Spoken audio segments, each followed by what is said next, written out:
ককেশাসে ট্রাম্পের ছক ভেস্তে দিতে ইরানের অঙ্গীকার। আর্মেনিয়া আজারবাইজান চুক্তি নিয়ে ট্রাম্পকে সরাসরি সতর্কবার্তা।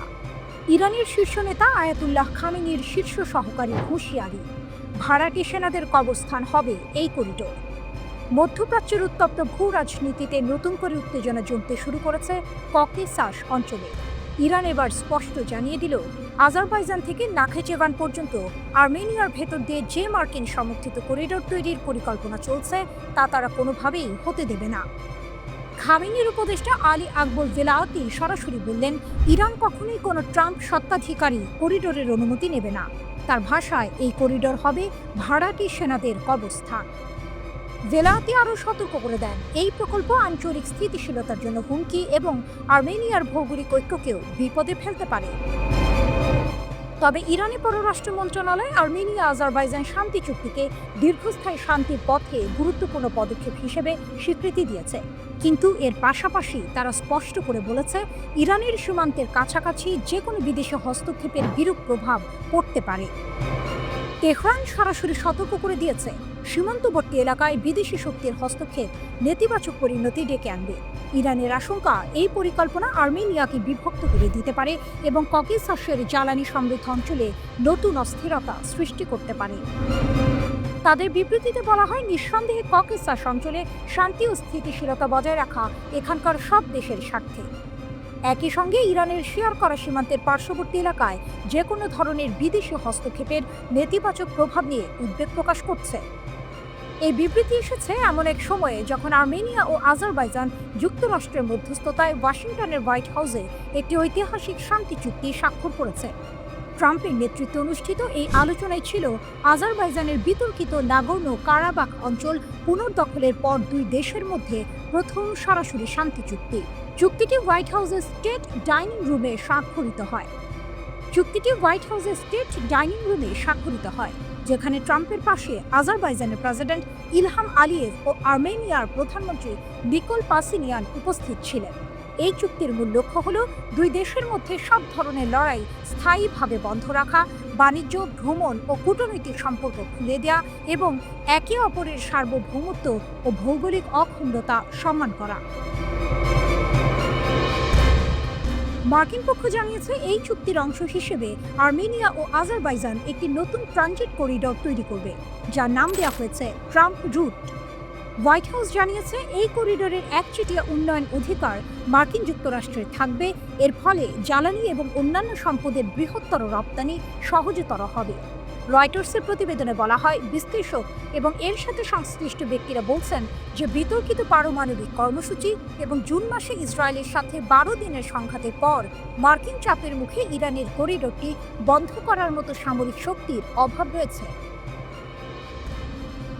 চুক্তির অন্যতম গুরুত্বপূর্ণ অংশ হল Trump route for international peace and prosperity (TRIPP), যা আজারবাইজানের মূল ভূখণ্ড ও তার নাখচিভান স্বায়ত্তশাসিত প্রদেশকে সংযুক্ত করবে। এই পথটি আর্মেনিয়ার ভূখণ্ডের মধ্য দিয়ে যাবে, যেখানে যুক্তরাষ্ট্রের সঙ্গে একটি বিশেষ অংশীদারিত্ব গড়ে তোলা হবে। ট্রাম্প জানান, এই করিডোরের উন্নয়নে আমেরিকান কোম্পানিগুলো বড় বিনিয়োগ করবে এবং এটি তিন দেশকেই অর্থনৈতিক সুবিধা দেবে।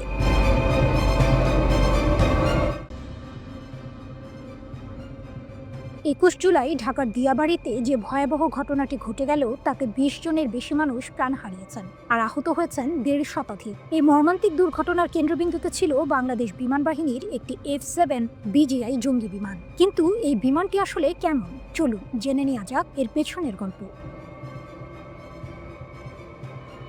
F-7 BGI স্বল্পমূল্যের শক্তিশালী যোদ্ধা।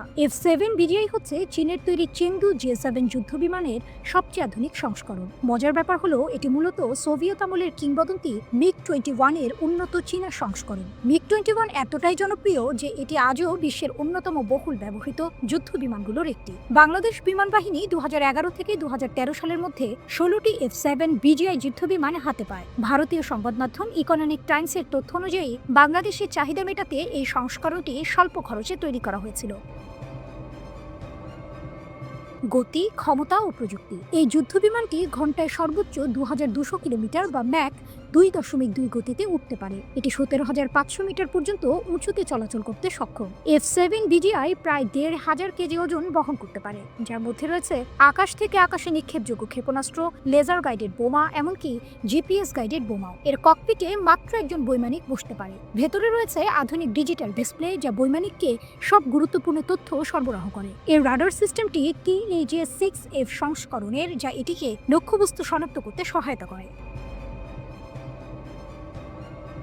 দুর্ঘটনার কালো ছায়া। বাংলাদেশ বিমান বাহিনীর বহরে মোট 36টি F-7 যুদ্ধ বিমান রয়েছে, যার বেশিরভাগই F-7BGI। এছাড়াও FT-7MB এবং F-7BG ভ্যারিয়েন্টও রয়েছে, কিন্তু এই বিমানগুলো কখনো কখনো বিপর্যয়ের কারণ হয়েছে। 21 জুলাই দিয়াবাড়ির ঘটনাটি F-7 মডেলের তৃতীয় দুর্ঘটনা। আন্তঃবাহিনী জনসংযোগ পরিদপ্তর ISPR জানিয়েছে বিমানটি উড্ডয়নের মাত্র 12 মিনিটের মাথায় বিধ্বস্ত হয়। এর আগে 2018 সালের নভেম্বরে টাঙ্গাইলের মধুপুরে মহড়ার সময় একটি F-7BG প্রশিক্ষণ বিমান বিধ্বস্ত হয়েছিল।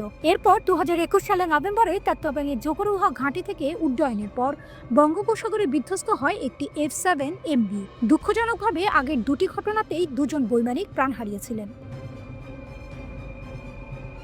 স্বল্পমূল্যে অত্যাধুনিক প্রযুক্তির ছোঁয়া পেলেও এই দুর্ঘটনাগুলো F-7BGI মডেলের নিরাপত্তা নিয়ে প্রশ্ন তুলছে। চীন 2013 সালে এই মডেলের উৎপাদন বন্ধ করে দিয়েছে। এর পেছনের কারণ কি কেবল বাজার চাহিদা নাকি নিরাপত্তার প্রশ্নও ছিল, তা নিয়ে জল্পনা থেকে যায়। দিয়াবাড়ির ঘটনাটি শুধু একটি বিমান দুর্ঘটনা নয়, এটি বহু মানুষের জীবনে নেমে আসা এক গভীর শোকের ছায়া। এই বিমানগুলো আকাশসীমা সুরক্ষায় গুরুত্বপূর্ণ ভূমিকা পালন করে, কিন্তু যখন তারা নিজেই বিপদের কারণ হয়ে দাঁড়ায়, তখন সত্যিই বেদনাদায়ক এক পরিস্থিতি তৈরি হয়। এই ঘটনার পুঙ্খানুপুঙ্খ তদন্ত এবং ভবিষ্যতে এমন ঘটনার পুনরাবৃত্তি রোধে কার্যকর পদক্ষেপ। ভোর হওয়ার ঠিক আগের মুহূর্ত, রাতের অন্ধকার তখনও কাটেনি। আকাশে সুখ তারা মিটিমিটি জ্বলছে, কিন্তু পারস্য উপসাগরের আকাশে তখন বারুদের গন্ধ। ইসরায়েলের আগ্রাসন ইরানের বুকে আঘাত হেনেছে। এ যেন এক বিনা উস্কানির হামলা। শান্ত পারমাণবিক স্থাপনাগুলো লক্ষ্য করে চালানো এই আক্রমণ কোনো সাধারণ ঘটনা নয়, এ ছিল ইচ্ছাকৃত আগ্রাসন। কিন্তু ইরান তারা চুপ করে বসে থাকেনি, জবাব ছিল দাঁত ভাঙা। ইরানের পররাষ্ট্রমন্ত্রী আব্বাস আরাকচি চীনের CGTN চ্যানেলে যখন কথা বলেছেন, তার কণ্ঠে স্পষ্ট দৃঢ়তা। যুদ্ধ কখনো আমাদের পছন্দ ছিল না, তিনি বলছেন, কিন্তু যদি এটি আমাদের উপর চাপিয়ে দেওয়া হয় তবে আমরা পুরোপুরি প্রস্তুত। ভাবুন তো, এক শান্ত কূটনীতিবিদ যার কাজ আলোচনার টেবিলে বসা, তার মুখ থেকে এমন কথা। এর মানে কি ইরান কি তাহলে যুদ্ধের জন্য তৈরি? ইসরায়েলের খুব খারাপ ট্র্যাক রেকর্ড নিয়ে সতর্ক করে আরাকচি স্পষ্ট করে দিয়েছেন, কোনো যুদ্ধবিরতি চুক্তিতে তাদের ভরসা নেই। তাদের সেনারা উচ্চ সতর্কতায় আছে, যে কোনো লঙ্ঘনের জন্য তারা প্রস্তুত। এই যে ইরানের এই অপ্রতিরোধ মনোভাব, এর পেছনের রহস্য কি? ইরানের শক্তির মূল কেন্দ্রবিন্দুতে রয়েছে তাদের আত্মরক্ষার অধিকার। আরাকচি বারবার বলেছেন, ইরান আত্মরক্ষার বৈধ অধিকার প্রয়োগ করতে বাধ্য হয়েছে। তাদের সেনারা আক্রমণকারীদের সফলভাবে প্রতিহত করেছে, এতটাই সফলভাবে যে ইসরায়েল নিঃশর্ত যুদ্ধবিরতির জন্য চাপ দিতে বাধ্য হয়েছে। এটা কি শুধু মুখের কথা, নাকি এর পেছনে আছে এক সুসংগঠিত সামরিক শক্তি? পারমাণবিক আলোচনার প্রসঙ্গে আরাকচি জোর দিয়েছেন রাজনৈতিক ইচ্ছার উপর। ইরান একটি ভারসাম্যপূর্ণ জয় জয় সমাধান চায়। তাদের পারমাণবিক কর্মসূচি যে সম্পূর্ণ শান্তিপূর্ণ, সে বিষয়ে তারা অনড়। 2015 সালের PF+1 গ্রুপের সাথে হওয়া পারমাণবিক চুক্তি এর প্রমাণ। এই চুক্তির ফলে স্বচ্ছতা নিশ্চিত হয়েছে এবং ইরানের পারমাণবিক কর্মসূচি অসামরিক উদ্দেশ্যে সীমাবদ্ধ রয়েছে। ইরান এই চুক্তিকে সম্মান করে চলেছে, কিন্তু বর্তমান উত্তেজনার কারণ কি? আরাকচি স্পষ্টতই বলেছেন, মার্কিন যুক্তরাষ্ট্রের একতরফাভাবে চুক্তি থেকে প্রত্যাহারে বর্তমান সংকটের মূল। এ যেন এক পুরনো ক্ষত যা নতুন করে দগ্ধ হয়ে উঠেছে। কূটনৈতিক সমাধানের পথই একমাত্র উপায় বলে তিনি জোর দিয়েছেন। তবে শর্ত একটাই, অপর পক্ষকে তাদের সামরিক এজেন্ডা ত্যাগ করতে হবে এবং ক্ষতির ক্ষতিপূরণ দিতে হবে। আর শান্তিপূর্ণ পারমাণবিক স্থাপনায় হামলার পরিণতি, সেগুলো হবে ভয়াবহ পরিবেশগত দুর্যোগ, যা হবে তীব্র ও অমার্জনীয়। এই উত্তেজনার মধ্যেই ইরান আঞ্চলিক মিত্রদের দিকে হাত বাড়িয়েছে। সাংহাই সহযোগিতা সংস্থা SCO এর সদস্য দেশগুলো, বিশেষ করে চীনের সমর্থনের জন্য আরাকচি কৃতজ্ঞতা প্রকাশ করেছেন। চীনের প্রেসিডেন্ট শি জিনপিং এর সঙ্গে তার দ্বিপাক্ষিক বৈঠক এবং আসন্ন SCO শীর্ষ সম্মেলনে ব্যাপক রাজনৈতিক সমর্থনের আশা ইঙ্গিত দেয় যে ইরান শুধু সামরিক শক্তিতেই নয়, কূটনৈতিক ময়দানেও নিজেদের অবস্থান সুসংহত করতে বদ্ধপরিকর। SCO ইরানকে সমর্থন করে আগ্রাসনকে ইরানের সার্বভৌমত্বের লঙ্ঘন এবং আঞ্চলিক ও আন্তর্জাতিক নিরাপত্তার জন্য হুমকি হিসেবে চিহ্নিত করেছে। এটা ইরানের জন্য এক বিরাট কূটনৈতিক জয়। আরাকচির এই বক্তব্য কেবল একটি সতর্কবার্তা নয়, এটি ইরানের আত্মবিশ্বাস ও শক্তিরও বহিঃপ্রকাশ। তাদের অপ্রতিরোধ্য সামরিক প্রস্তুতি, দৃঢ় কূটনৈতিক অবস্থান এবং আন্তর্জাতিক সমর্থন সবকিছু মিলে এক নতুন ইরানকে দেখা যাচ্ছে। তারা যুদ্ধের উস্কানি দিচ্ছে না, কিন্তু যুদ্ধ যদি তাদের ওপর চাপিয়ে দেওয়া হয় তবে তারা প্রস্তুত। এ যেন এক শান্ত সমুদ্র যা তার গভীরে বিপুল শক্তি ধারণ করে আছে। কখন সেই শক্তি ফেটে পড়বে তা বলা কঠিন, তবে এটা স্পষ্ট, ইরান এখন আর সেই দেশ নয় যাকে সহজে দাবিয়ে রাখা যাবে। তারা নিজেদের অধিকার রক্ষায় যে কোনো মূল্যে লড়তে প্রস্তুত। ইসরায়েল যুক্তরাষ্ট্রকে ইরানের কড়া হুঁশিয়ারি, যুদ্ধ যেখানে থেমেছিল সেখান থেকে আবার শুরু হবে। সাম্প্রতিক সংঘাতের পর ইরান আবারও যুক্তরাষ্ট্র ও ইসরায়েলকে স্পষ্ট হুঁশিয়ারি দিয়েছে। ইসলামিক রিভলিউশনারি গার্ড কর্পস IRGCর প্রধান commander major general Mohammad Pakpour ঘোষণা করেছেন, যদি আবার কোনো আগ্রাসন হয় তাহলে ইরানের প্রতিশোধমূলক যুদ্ধ যেখানে থেমেছিল ঠিক সেখান থেকেই পুনরায় শুরু হবে। শত্রুদের আবারও আঘাত করার জন্য ইসলামী প্রজাতন্ত্র সম্পূর্ণ প্রস্তুত বলেও তিনি জোর দিয়েছেন। ইরানের সেনাপ্রধান মেজর জেনারেল আমির হাতামির সাথে এক বৈঠকে পাকপুর এই মন্তব্য করেন। তিনি দৃঢ়তার সাথে বলেন, IRGCর মনোবল এখন সর্বোচ্চ পর্যায়ে রয়েছে এবং শত্রুর বিরুদ্ধে যে কোনো পাল্টা আক্রমণের জন্য সশস্ত্র বাহিনী পুরোপুরি প্রস্তুত ও সমন্বিত। পাকপুর ইরান ও তাদের শত্রুদের মধ্যে ঘটে যাওয়া 12 দিনের এক কঠিন যুদ্ধের কথা উল্লেখ করেন। তিনি জানান, সেই সময় ইরানকে ইসরায়েল ও যুক্তরাষ্ট্রের আগ্রাসন মোকাবিলা করতে হয়েছিল। পাকপুর দাবি করেন, এই সময়ে ইরানের সশস্ত্র বাহিনী জাতির বীরত্বপূর্ণ সমর্থন নিয়ে ইরানের ইতিহাসের সবচেয়ে কঠিন ও জটিল যুদ্ধ এবং রাষ্ট্রদ্রোহ নিষ্ক্রিয় করতে সক্ষম হয়েছিল। গত 13ই জুন ইসরায়েল বিনা প্ররোচনায় ইরানের বিরুদ্ধে আগ্রাসন শুরু করে। এর ফলে বহু উচ্চপদস্থ সামরিক কমান্ডার, পারমাণবিক বিজ্ঞানী এবং সাধারণ বেসামরিক নাগরিক নিহত হন। এর পরের সপ্তাহে যুক্তরাষ্ট্র এই যুদ্ধে যোগ দেয় এবং 3টি ইরানি পারমাণবিক স্থাপনায় বোমা হামলা চালায়। ইরানের পাল্টা জবাব, ব্যালিস্টিক ক্ষেপণাস্ত্রের ভয়ঙ্কর আঘাত। তবে ইরান চুপ থাকেনি। প্রতিশোধ হিসেবে শত শত ইরানি ব্যালিস্টিক ক্ষেপণাস্ত্র এবং ড্রোন ইসরায়েলি বিমান প্রতিরক্ষা ব্যবস্থাকে ভেদ করে। এসব ক্ষেপণাস্ত্র ও ড্রোন অধিকৃত ফিলিস্তিনি অঞ্চল জুড়ে গুরুত্বপূর্ণ সামরিক, গোয়েন্দা, শিল্প, জ্বালানি এবং গবেষণা ও উন্নয়ন স্থাপনাগুলোতে নির্ভুলভাবে আঘাত হানে। এখানেই শেষ নয়, ইরানের সশস্ত্র বাহিনী কাতারের আল উদেইদ বিমান ঘাঁটিতেও ব্যালিস্টিক ক্ষেপণাস্ত্র হামলা চালায়, যা পশ্চিম এশিয়ার বৃহত্তম আমেরিকান সামরিক ঘাঁটি। পাকপুর গর্ব করে বলেন, ইরানি জনগণ এবং সশস্ত্র বাহিনীর ইচ্ছা শক্তি এবং মর্যাদা জয়ী হয়েছে। আমরা সবাই একসাথে দাঁড়িয়ে আছি। প্রিয় ইরান কখনো তার শত্রুদের সাথে লড়াইয়ে পরাজিত হয়নি। তিনি আরো বলেন, যুদ্ধের শেষ দিনগুলিতে ইসরায়েলিরা তাদের নিজেদের চোখে প্রতিশ্রুত নরক দেখেছিল। আক্রমণকারীদের আমরা ছাড়ব না। IRGC প্রধানের বার্তা ছিল স্পষ্ট, আমরা আক্রমণকারীদের ছেড়ে দেব না।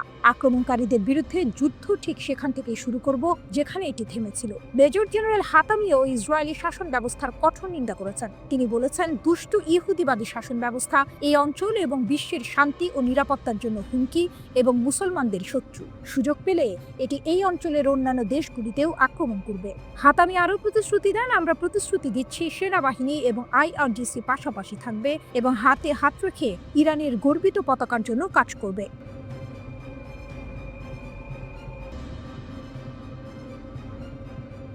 সামরিক উত্তেজনা সবসময়ই বিশ্বের ভূরাজনৈতিক আলোচনার কেন্দ্রবিন্দুতে থাকে। ইরানের সামরিক সক্ষমতা নিয়ে দেশটির শীর্ষ সামরিক কর্মকর্তাদের মন্তব্য সেই আলোচনায় নতুন মাত্রা যোগ করেছে। আকাশসীমা রতন্ত্র প্রহরী, ইরানের দৃঢ় প্রতিজ্ঞা। যুক্তরাষ্ট্র ও ইসরায়েলের 12 দিনের আগ্রাসনের পর ইরানের শীর্ষ সামরিক কর্মকর্তা মেজর জেনারেল আব্দুর রহিম মুসাভির বক্তব্য বেশ তাৎপর্যপূর্ণ। তিনি ইরানের জাতীয় বিমান প্রতিরক্ষা সদর দফতর পরিদর্শন করেন এবং আগ্রাসনে নিহত, আহত ও যুদ্ধাহতদের প্রতি শ্রদ্ধা জানানোর পাশাপাশি বিমান প্রতিরক্ষা কর্মীদের প্রতি কৃতজ্ঞতা প্রকাশ করেন। তার মতে, ইরানের আকাশসীমার সুরক্ষায় বিমান প্রতিরক্ষা বাহিনী তাদের সক্ষমতা প্রমাণ করেছে এবং শত্রুদের যে কোনো ভুল হিসাবের জন্য অনুতপ্ত করবে।